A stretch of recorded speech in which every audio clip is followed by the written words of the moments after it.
Hello, আজ কিছু প্রয়োজনীয় কথা আপনাদের সঙ্গে শেয়ার করতে চাই। তো আশা করি এই ভিডিওটি সম্পূর্ণ দেখবেন এবং আপনাদের অনেক প্রশ্নের উত্তর ভিডিওটিতে পেয়ে যাবেন। আপনাদের অনেক সময় প্রশ্ন থাকে যে এই হ্যান্ডমেড চুড়ির ম্যাটেরিয়ালসগুলো আমি সেল করি কিনা? সেল না করলে এগুলো আমি কোথা থেকে রিসোর্স করি এবং এইগুলো কোন পেজে পাওয়া যায়, কিভাবে আমার কাছে এনে থাকি, কিভাবে আমি এগুলো বানিয়ে থাকি এবং আরও অনেক রকমের প্রশ্ন। তো কিভাবে বানিয়ে থাকি এটা আমি আগেই আমার পেজে একটা ভিডিওতে আপলোড করে দিয়েছি যে আসলে আমি কিভাবে এই চুড়িগুলো বানিয়ে থাকি। এবং এই যে হ্যান্ডমেড চুড়ির ম্যাটেরিয়ালস এগুলো আমি নর্মালি সেল করি না এবং এগুলো কে করে ভালো মতো আমার জানাও নেই।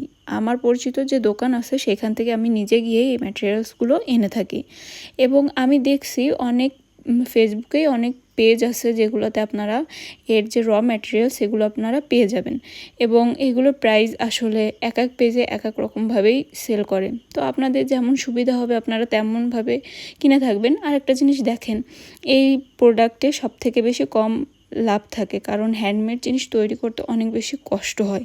মানে এতে ব্যাক পেইন ফ্রি থাকবে, আপনার হাতে ব্যথা, মাথা ব্যথা এগুলো আপনার নর্মাল প্রবলেম ফেস করতে হবে।